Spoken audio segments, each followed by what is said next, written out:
Salam sejahtera bagi para pendengar dan penonton Ngopas, dimanapun Anda berada. Nama saya Pendeta Kian Holik dari Sydney, Australia. Selamat datang di channel podcast Ngopas, Ngobrol Pastor, di mana kita akan membicarakan secara santai topik-topik yang berhubungan dengan pelayanan dan kehidupan para pastor, para hamba Tuhan, maupun aktivis Kristiani, baik di gereja maupun di dalam organisasi Kristen. Nah, sebelum kita melanjutkan, jangan lupa untuk Anda subscribe channel ini dan nyalakan loncengnya di YouTube, supaya apabila ada video-video yang kami upload, bisa Anda langsung dapat mengetahuinya. Dan jangan lewatkan kesempatan untuk berinteraksi, bertanya, memberikan komentar bagi narasumber, ataupun juga bagi saya sebagai host di fitur pertanyaan yang ada di bawah video Anda di YouTube atau fitur komentar. Jangan malu untuk bertanya apakah itu pertanyaan yang timbul dari diskusi kita bertiga pada hari ini, ataupun juga pertanyaan-pertanyaan follow-up lainnya. Perbedaan adalah sebuah anugerah Tuhan. Tuhan menciptakan manusia dengan begitu kreatif. Tetapi ketika kita dipanggil menjadi anak-anak Tuhan, kita dipersatukan di dalam Kristus dan dipanggil untuk melayani Dia. Lalu bagaimana kita melayani di tengah-tengah perbedaan di dalam tubuh Kristus ini? Bersama dengan saya, ada dua orang Christian leaders. Yang pertama yaitu Ibu Maimunah Natasha, yang banyak bicara soal kepemimpinan dan juga kehidupan. Dan sudah makan asam garam, saya nggak tahu ada pahitnya atau enggak di dalam pelayanan. Pasti ada juga, saya yakin dan percaya nanti bisa membagikan pengalamannya kepada kita semua. Selamat datang Bu Maimunah, apa kabar? Kabar baik, luar biasa. Puji Terima Tuhan. kasih. Puji Tuhan, saya dengar Ibu baru makan durian ya.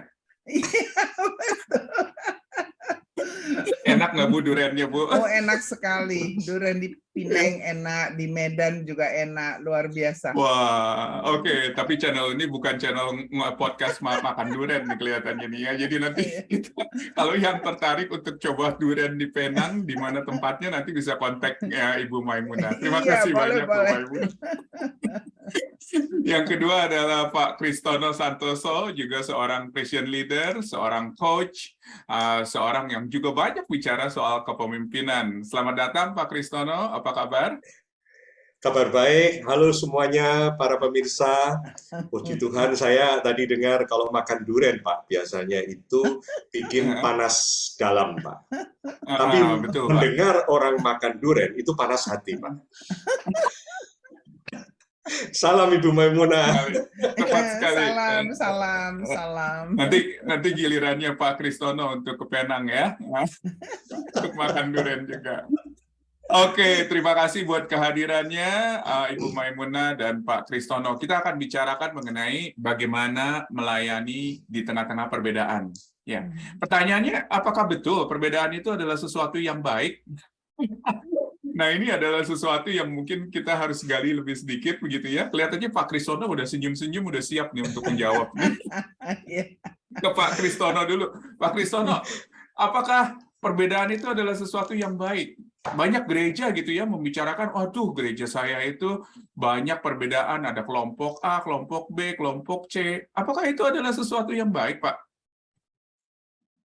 Ya, perbedaan apakah sesuatu yang baik? Menurut saya perbedaan itu harus baik karena itu fakta yang ada, ya enggak? Saya lihat, mari kita berpikir.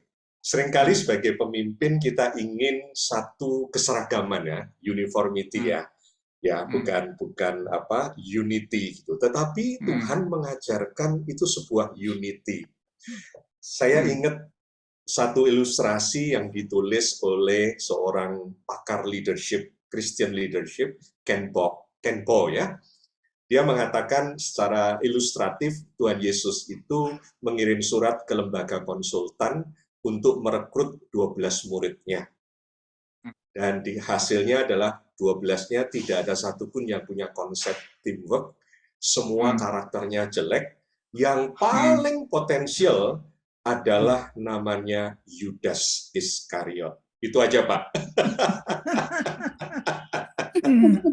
Dan ternyata apa yang terjadi dengan Yudas nih, Pak? Itu lucu sekali itu.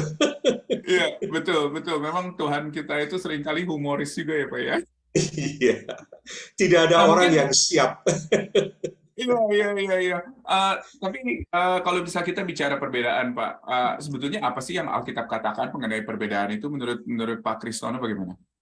Ya, Alkitab mengajarkan begitu banyak konflik yang terjadi karena perbedaan. Kalau kita lihat saja, Rasul Paulus sendiri ketika menangani jemaat Korintus yang begitu banyak kelompok, aku golongan Apolos, aku golongan Kristus, aku golongan ini.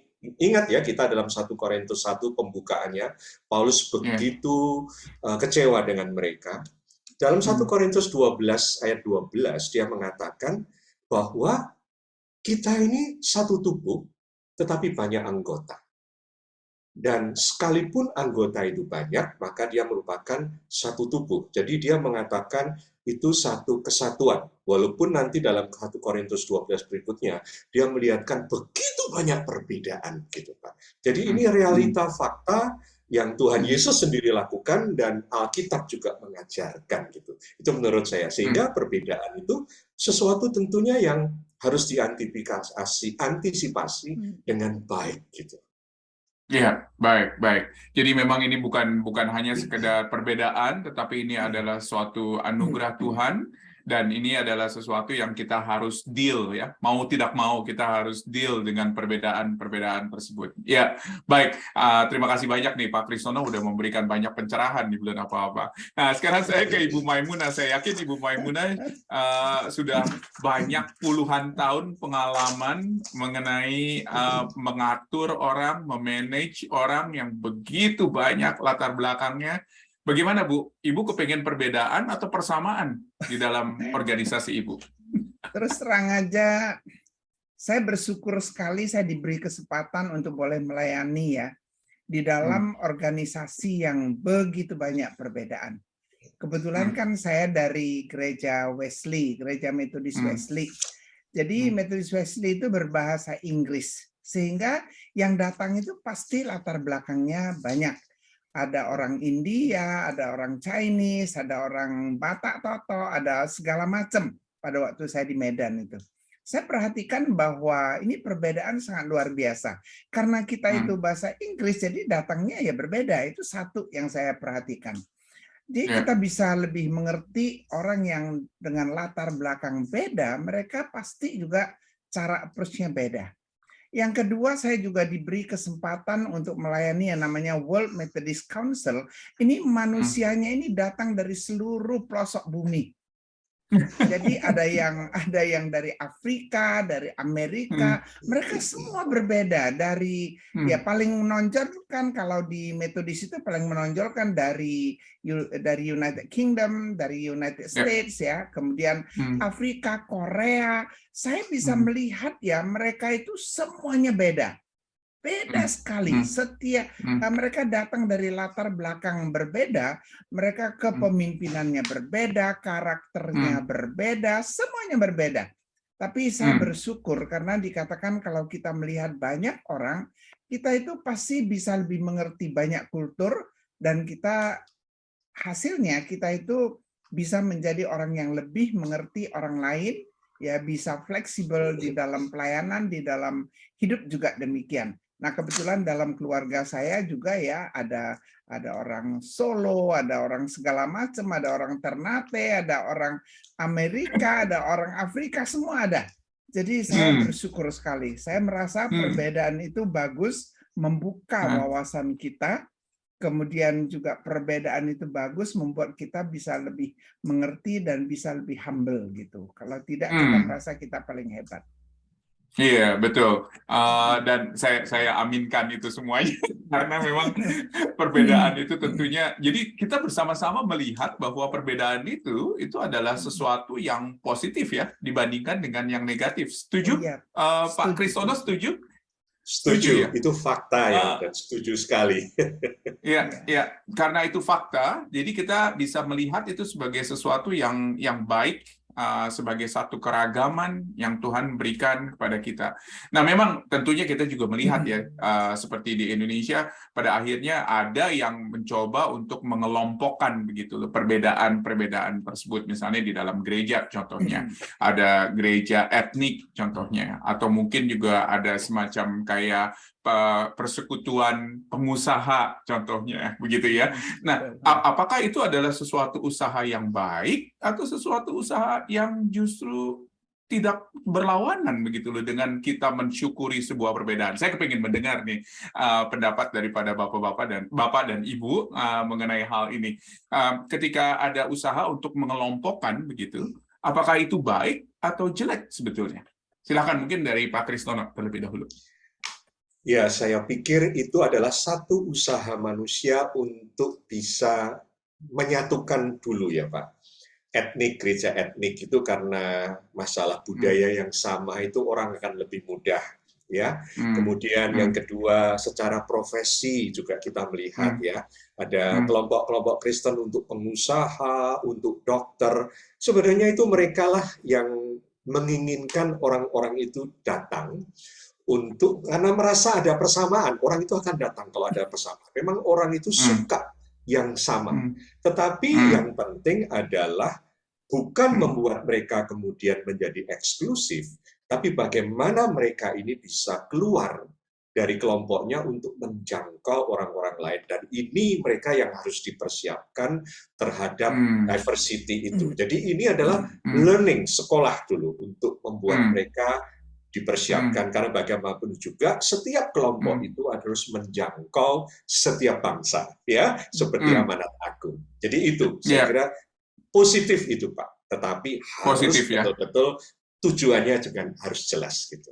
Iya, dan saya rasa itu adalah satu hal yang strategis juga, bahwa memang kita menjangkau di dalam kesamaan, tetapi kita pada akhirnya keluar untuk membawa orang dari berbagai macam perbedaan, dari orang-orang yang berbeda untuk bersama-sama melayani dan bersama-sama mengenal Kristus.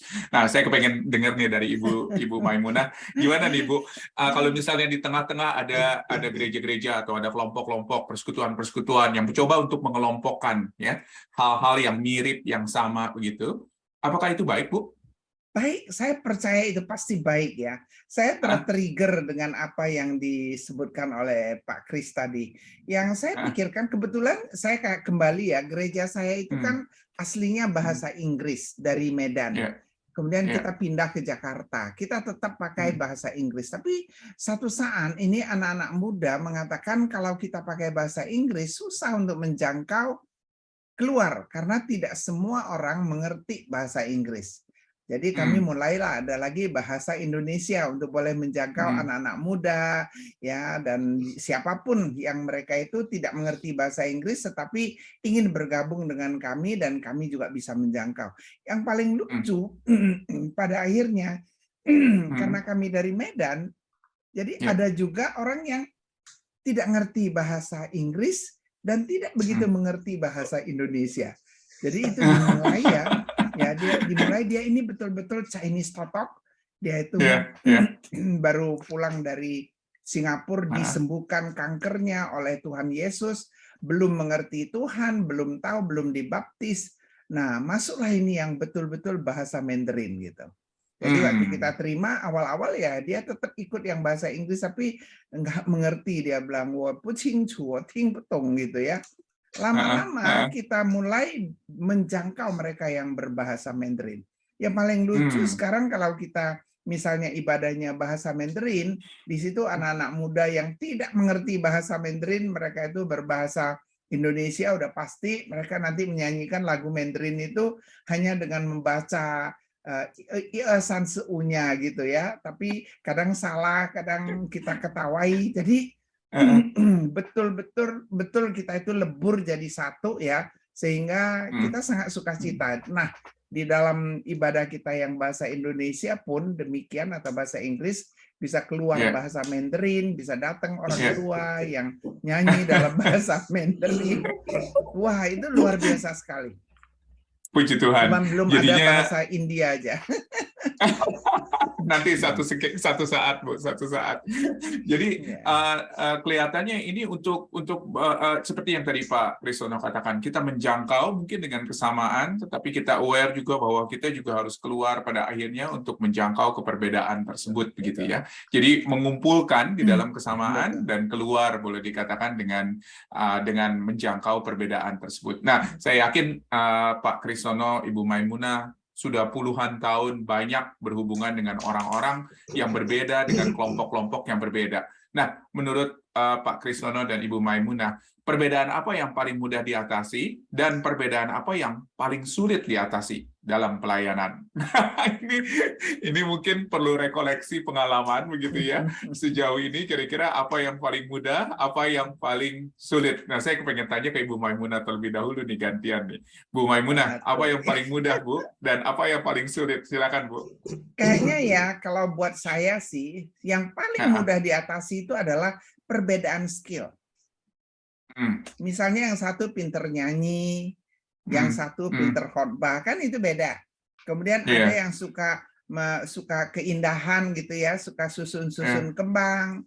Tapi yang lain lagi adalah sukanya main musik. Jadi perbedaan skill itu tidak bertabrakan. Ya, jadi dengan skill yang berbeda justru kita mewarnai pelayanan itu bisa lebih indah lagi. Itu adalah yang paling mudah diatasi adalah perbedaan skills. Cuman ya kadang-kadang ya seseorang yang ingin menonjolkan skills dia kadang-kadang bisa repot juga. Dia kalau dominan itu bisa sedikit agak repot. Yang paling susah itu adalah kalau kita itu pendapat kita berbeda. Bukan warna kulit, bukan karena apa, tapi pendapat berbeda itu yang paling susah. Bisa mungkin Ibu ada contoh, ada cerita mungkin dari perbedaan yang sulit itu mungkin kira-kira? Banyak sekali perbedaan pendapat satu aja, itu Bu. banyak. Satu. Kita kasih contoh ya, misalnya ini contoh yang real sekali. Kira-kira di tahun 90 waktu kita itu membangun gereja di Medan itu kebetulan saya yang bangun. Betul-betul saya yang bangun gitu. Kemudian saya kepingin gereja itu karena saya kenal tentang gereja, saya melihat gereja Katolik itu ya begitu rapi, begitu ini. Kemudian saya juga pergi lihat gereja-gereja Metodis di mana-mana di luar itu begitu rapi, kursinya rapi, kemudian tempat komuninya itu rapi, bisa untuk ke depan itu bisa. Ini hal yang sangat sederhana. Nah, kebetulan pendeta kami itu dari Amerika, namanya Fred Ingold ya. Jadi pada waktu kita mau mempersiapkan kursi atau mempersiapkan lantai itu dari lantai. Dia maunya lantainya rata. Saya maunya lantainya itu agak miring, yang di belakang itu agak tinggi. Bisa ngerti ya? Bahkan kalau bisa itu seperti tangga gitu. Dia tidak setuju. Dia punya alasan adalah kita harus baur menjadi satu supaya kapan kita mau kita itu gampang kalau lantai itu rata. Itu satu. Kemudian saya ini memang parah ya. Saya ini parah sekali karena sangat dominan gitu, sangat dominan. Jadi saya ada satu teman dia memang pekerjanya kayu, dia punya ini. Jadi saya sudah beli itu yang namanya kursi panjang terbuat dari kayu terbagus itu ada 200 gitu. Ada 200. Saya udah beli ini. Kebetulan kita rapat, nah pendapat ini udah beda. Pendeta ini mengatakan nggak bisa, kita maunya pakai kursi satu gitu loh. Supaya kalau kita mau ada fellowship kita bisa ganti, bisa. Saya bilang no, never happen. Saya bilang gereja itu harus pakai bangku. Dia bilang kursi, saya bilang bangku. Dia bilang kursi, saya bilang bangku. Cuma waktu itu memang bangku itu saya udah pesan ya. Jadi udah jadi itu bangku itu sudah jadi. Sudah mau diantar. Waduh. Cuma untung pendeta ini baik lah ya, baik sekali. Terakhir mau tidak mau Senin itu waktu bangku-bangku itu dikirim, dia kaget sekali. Dia bilang I know, cannot fight with this lady. Dia bilang cannot fight, whatever she said she wants itu ya haruslah, dia bilang. Nah saya belajar sehingga pada waktu membangun lagi gereja di Jakarta, selalu saya maunya semua orang memberikan ide, karena saya tahu pada waktu kita memiliki pendapat yang berbeda itu sangat susah. Nah, Makasih banyak Bu Maimunah. Tapi begitu kita berikan mereka kesempatan untuk memberikan pendapat mereka, maka perpecahan pun terjadi. Jadi perpecahan terjadi hanya karena hal-hal kecil saja. Perpecahan terjadi di gereja kami. Itu sangat menyedihkan. Ya, baik. Makasih banyak Bu Maimunah udah menceritakan hal tersebut. Dan saya yakin dan percaya juga ini bukan pengalaman unik ya. Banyak orang juga memiliki pengalaman yang mirip begitu. Ke Pak Kristono. Pak Kristono, menurut Bapak perbedaan apa yang paling mudah diatasi dan apa yang paling sulit Pak di dalam pengalaman pelayanan Pak Kristono? Silakan Pak. Saya menambahkan apa yang Ibu Maimunah katakan tadi, karena banyak sekali ya. Tapi menurut saya salah satu yang paling mudah adalah melihat model personality dari seseorang. Jadi ada orang-orang yang tipenya itu tipe verbal, ya. Orangnya senang dengar khotbah, senang mendengarkan, senang sesuatu yang bersifat challenging, kognitifnya. Tapi ada orang-orang juga yang afektif, orang yang senang pujian, penyembahan, begitu ya. Ada orang yang suka senang relationship. Wah, senangnya connect sama orang gitu. Dan yang keempat tentu ada orang-orang yang senangnya mistis, doa puasa, doa. Tipe 4 ini, Pak, kalau nggak tepat di tempatnya, ya itu kacau, Pak. Tapi paling bisa dilihat. Jadi paling sering saya lihat itu kalau di gereja, orang Chinese bilang show-nya itu tawon ya, show-nya lebah. Itu senang main kemana-mana ngomong itu saya tempatkan mereka sebagai usher, Pak. Itu semua orang disalami, semua orang disapa. Nah, seringkali itu yang paling mudah, Pak, dilihat perbedaannya. Tetapi betul kata Ibu Maimunah, yang paling sulit adalah manusianya. Kalau mindset-nya, kalau tujuannya itu berbeda, itu yang paling sulit, Pak. Jadi saya kira itu yang harus kita perhatikan. Itu, Pak. Ya, jadi kelihatannya ini bukan hanya sesuatu yang praktis begitu ya, kelihatan dari luar, tapi ini cukup mendalam ya. Dalam arti mungkin tujuannya dia mungkin ada di dalam gereja atau ada di dalam organisasi untuk apa, dan seringkali itu yang mungkin harus menjadi sebuah persepsi yang disamakan ya ketika seseorang masuk ke dalam gereja atau ketika seseorang masuk ke dalam organisasi. Jadi bukan hanya sekedar bergabung, tetapi juga tahu bahwa organisasi ini tujuannya ke A atau ke B begitu ya, atau gereja pun juga demikian. Wah, terima kasih banyak Pak Kristono dan Ibu Maimunah yang udah membagi. Nah, tentunya saya yakin dan percaya kedua narasumber kita sudah puluhan tahun berpengalaman di dalam mengatasi perbedaan. Nah, kita kepingin tahu kira-kira prinsip-prinsip apa yang bisa dipegang atau yang telah dipegang oleh Pak Kristono, oleh Ibu Maimunah ketika mengatasi atau menghandle perbedaan-perbedaan tersebut. Nah, saya yakin dan percaya ini ada prinsip-prinsip yang berbeda-beda nih, dan kita kepingin mendengar gitu ya. Pertama-tama mungkin dari Pak Kristono terlebih dahulu dan kemudian ke Ibu Maimunah. Silakan Pak Kristono.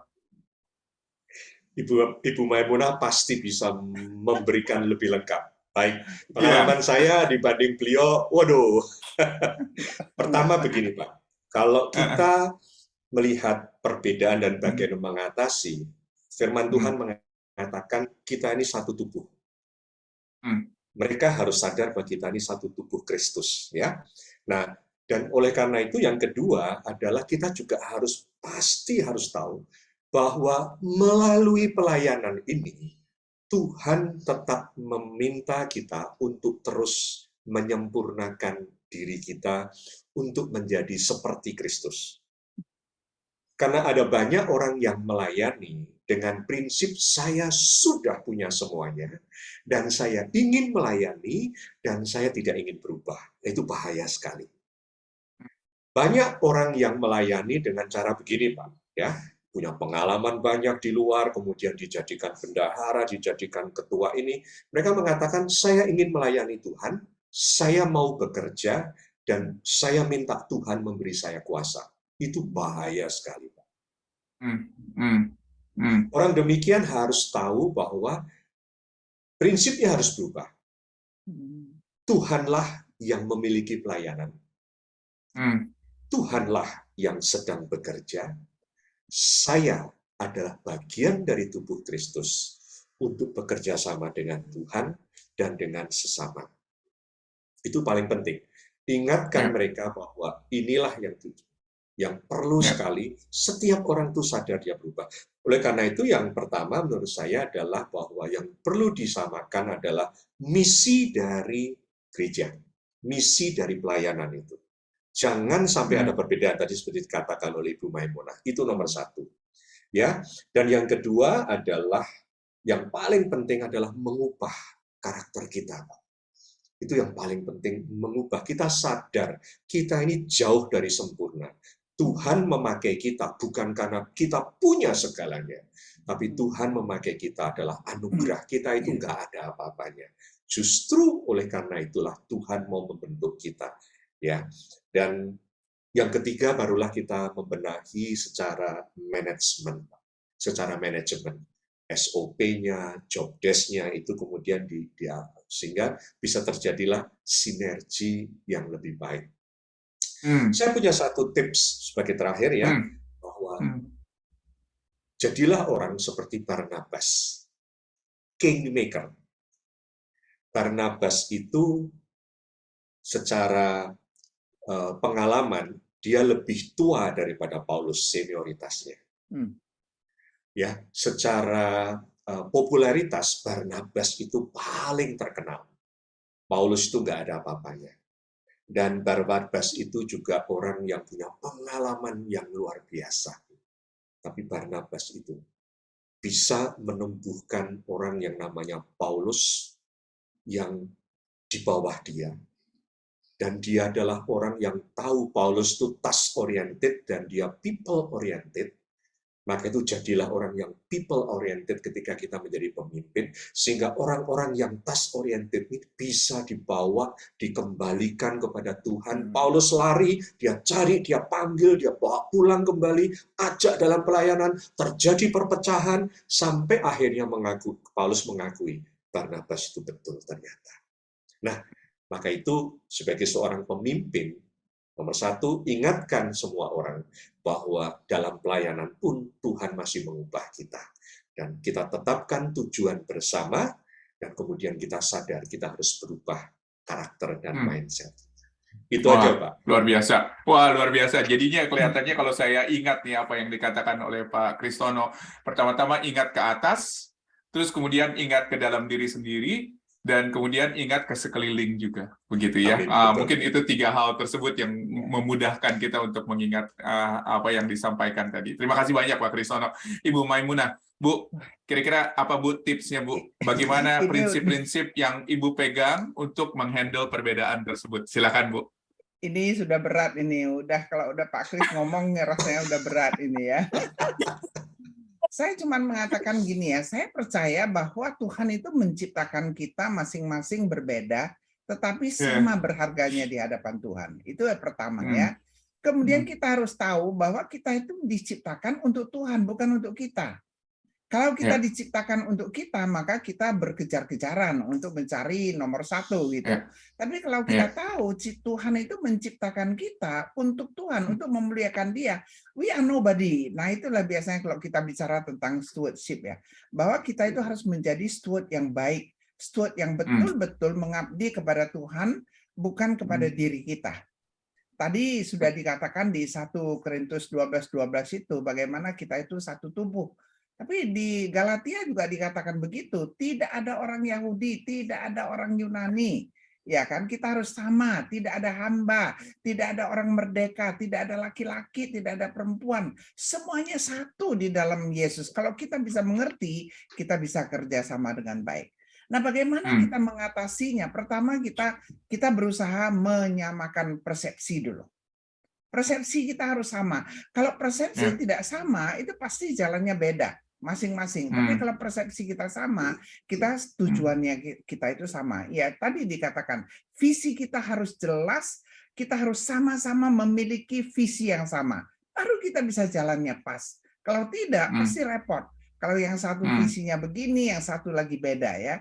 Nah, supaya kita itu bisa mencapai satu titik kebersamaan, yaitu kita harus persamakan dulu persepsi kita. Nah, kan bagaimana kalau tidak ada kesepakatan? Bagaimana? Saya nggak mengerti, tapi saya belajar ya, kalau kita tidak bisa mencapai kesepakatan, hal pertama adalah koreksi diri dulu. Kita yang mencoba mengerti orang lain. Kita tidak boleh judgmental, kita tidak boleh merasa diri kita paling benar. Kita mengerti dulu.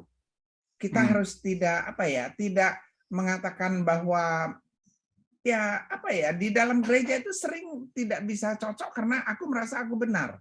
Tapi kalau kita bisa menerima orang lain, kita bisa mengerti pihak lain, maka pasti kita itu bisa sepakat. Pasti bisa sepakat. Saya masih ingat itu ada gereja di Singapura itu ya, karena kita tidak bisa sepakat hanya soal piano. Karena ini gereja setelah 50 tahun, gereja ini dibangun yang baru, mereka maunya pianonya yang baru. Nah, piano itu kan warnanya hitam. Hitam ya. Nah, jadi ada sekelompok anak muda mengatakan sekarang ini kita harus pakai piano yang putih gitu. Grand piano putih. Tapi yang tua ini nggak setuju. Yang tua bilang tidak pernah ada piano yang putih. Yang namanya piano itu pasti hitam. Pada akhirnya mereka split. Mengapa? Karena kita tidak bisa mengerti orang lain. Sama, sekarang di gereja juga begitu. Ada yang tidak suka dengan lagu-lagu yang waduh seperti rock and roll gitu. Kontemporer, Bu. Kontemporer. Dia bukan kontemporer saja, tapi udah betul-betul seperti di nightclub katanya. Ini cerita dari mereka. Dia bilang saya nggak bisa datang ke gereja kamu karena gereja kamu itu seperti nightclub, dia bilang gitu kan. Nah, tetapi ada juga orang yang mengatakan, aduh, ini kok seperti nganter jenazah katanya gitu kan. Kalau udah lagunya hymn nganter jenazah, kita susah sekali. Saya juga dulu begitu, kalau dengar drum itu kayaknya bingung gitu ya. Tapi saya belajar mengadjust. Itulah namanya belajar mengadjust. Saya pikir setelah saya dengar-dengar ya bagus juga ya, bagus, dan saya cukup senang asalkan ya jangan sampai sampai jantung pun copot gitu ya, jangan sampai jantung pun copot gitu. Ya itu aja. Kita harus bisa mengerti, bisa mencapai kesepakatan. Nah, andai kata pihak lain itu adalah atasan kita, cobalah kita lakukan kehendak dia, kita adapt. Tapi kalau memang rasanya kita betul-betul tidak cocok karena ini prinsip yang tidak menyenangkan Tuhan dan bertolak belakang dengan keyakinan kita harus berani ambil risiko. Wow, kalau ini tidak, suatu statement yang keras sekali nih sebetulnya, Bu. Tapi di lain pihak itu adalah sesuatu hal yang prinsipil ya menurut Ibu. Betul, itu prinsip. Misalnya contoh ya, ada gereja yang mereka itu merasa bahwa waduh, kita tidak bisa melaporkan keuangan kita dengan jelas misalnya. Mengapa? Karena kalau dengan jelas nanti kalau ketahuan pajak kita itu repot gitu. Saya itu nggak pernah setuju. Saya bilang keuangan itu harus jelas. Kalau memang kita harus bayar pajak ya kita harus bayar pajak sesuai gitu. Mereka bilang waduh nggak bisa nanti ketahuan kita ini berapa income-nya. Saya nggak setuju gitu. Saya bilang kalau secara pribadi mereka tidak mau disebut namanya, it's okay, tetapi sebagai gereja laporannya itu harus benar, harus jujur, bayar pajak harus jujur, dan kalau kalian tidak setuju, kita nggak bisa sama. Karena saya dari kecil diajarkan begitu. Baik. Wah, jadi kelihatannya dari pihak kita pun juga kita harus bisa melihat dan memilah-milah hal mana yang kita bisa kompromi istilahnya, gitu ya, dan hal mana yang prinsipil ya. Jadi kelihatannya tetap di dalam perbedaan tersebut kita harus bijak di dalam melihat dua hal, paling tidak dua kelompok besar itu, dan untuk kita mengatakan iya, saya mau belajar di dalam hal-hal yang tidak prinsipil, tetapi juga say no, basically di dalam hal-hal prinsipil yang bertentangan tentunya dengan kehendak Tuhan, dengan apa yang dikatakan di dalam Alkitab. Wah, ini wisdom yang luar biasa sekali yang diberikan oleh Pak Krisono pada hari ini dengan Ibu Maimunah.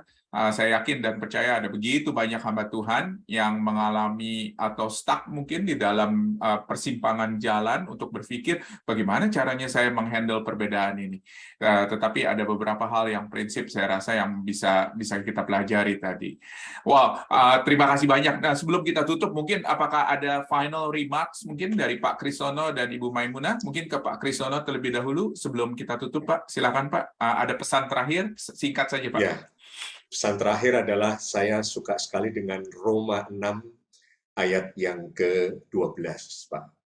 Itu janganlah kita menyerahkan tubuh kita, hidup kita untuk dosa, tapi dipakai senjata kebenaran. Jadi seringkali kita memakai untuk ego kita. Tapi kalau dipakai untuk Tuhan, maka kita akan berubah. Kita bisa menguasai diri kita sebenarnya. Karena Roh Kudus sudah ada di dalam diri kita. Itu, Pak. Amin. Amin. Dan kehidupan kita pun merupakan kehidupan yang terus berubah ya, untuk mengenal Tuhan dan mengenal sesama juga yang ada di sekitar kita. Terima kasih banyak Pak Kristono. Bu Maimunah, ada final remarks Bu dari Ibu? Saya mengatakan saya nggak banyak ya. Itu namanya tadi udah disebutkan oleh Pak Kris. Bagi saya kita boleh berbeda pendapat, tapi ingat setiap kita itu melayani untuk Tuhan. Jadi marilah kita menyenangkan Tuhan karena kita ini di dunia ini hanya sementara, tetapi mari kita lakukan apa yang Tuhan inginkan karena Tuhan mau kita berbuah, bukan supaya kita itu lebih hebat. Baik, terima kasih banyak. Well said, Pak Kristono dan Ibu Maimunah. Kita akan tutup sesi kita pada saat ini. Saya minta dengan hormat Ibu Maimunah untuk menutup kita dalam doa dan tolong doakan untuk hamba-hamba Tuhan yang sedang bergumul nih menghadapi perbedaan atau mungkin juga diambang perpecahan di kelompoknya atau gerejanya gitu ya karena perbedaan tersebut. Biarlah kiranya mereka boleh diberikan hikmat dan bijaksana dari Tuhan. Terima kasih Bu Maimunah. Sama-sama. Mari kita berdoa. Ya. Bapa di surga, kami sungguh bersyukur bahwa pada pagi hari ini kami boleh berbincang-bincang tentang perbedaan dan bagaimana kita itu kami boleh melayani dengan baik, dengan benar, dengan menyenangkan hati Tuhan. Kami tahu ya Tuhan, dengan ciptaan Tuhan yang begitu luar biasa, kami itu memiliki bukan saja perbedaan bentuk, perbedaan wajah, perbedaan penampilan, tetapi kami juga memiliki otak yang berbeda, pikiran yang berbeda, perasaan yang berbeda. Begitu beda ya Tuhan. Tapi kami yakin semua ini Tuhan ciptakan untuk memperindah, untuk memberi warna yang luar biasa di dalam kehidupan ini. Kami tahu bahwa saat ini banyak sekali pelayan-pelayan Tuhan, hamba-hamba Tuhan dimanapun kami berada, mereka berada, sering sekali terjadi perselisihan karena kami itu tidak sama pendapatnya. Oleh sebab itu Tuhan kami berdoa untuk setiap mereka, berikan mereka hati yang betul-betul memiliki kerendahan hati yang humble, hati yang mengerti bahwa pelayanan ini bukan untuk kami, tetapi pelayanan ini adalah untuk Tuhan semata. Biarlah kami semua mengerti ya Tuhan, bahwa kami dipanggil Tuhan itu sebenarnya adalah satu privilege untuk melayani Tuhan, bukan untuk melayani diri kami sendiri. Kami percaya Tuhan pada waktu kami mengerti tentang merendahkan hati kami, pada waktu kami mengerti bahwa yang kami layani itu adalah Tuhan kami satu-satunya, maka kami percaya setiap pelayanan boleh menghasilkan hamba-hamba Tuhan yang boleh bersatu hati melayani Tuhan. Terima kasih Tuhan, kami tahu bahwa ini tidak mudah, tetapi saya percaya Tuhan, bila mereka memiliki kerendahan hati, maka Tuhan akan memberikan damai sejahtera di dalam pelayanan kami semua. Terima kasih Tuhan, kami mau serahkan setiap pelayan-pelayan Tuhan, termasuk kami sendiri di sini, kami mau serahkan Pak Kian Holik yang sudah begitu luar biasa menghasilkan banyak sekali perbincangan yang sangat berarti bagi pelayanan kepada Tuhan, dan juga Pak Kristono di tengah-tengah kami yang memberikan begitu banyak pelajaran bagi kami untuk mengenal kebersatuan yang begitu penting untuk melayani Tuhan. Dan kami bersyukur ya Tuhan bahwa pada pagi hari ini kami boleh bersama-sama melayani Tuhan dengan mengungkapkan isi hati kami. Tuhan, kami tahu kami jauh dari sempurna, kami tahu kami di sini pun mungkin ada perbedaan, tolong setiap kami ya Tuhan. Bahkan tolong setiap hamba-hamba Tuhan yang ada di muka bumi ini. Jadikan kami satu. Karena sebenarnya kami itu hanya satu tubuh. Terima kasih Tuhan dalam nama Tuhan Yesus. Amin.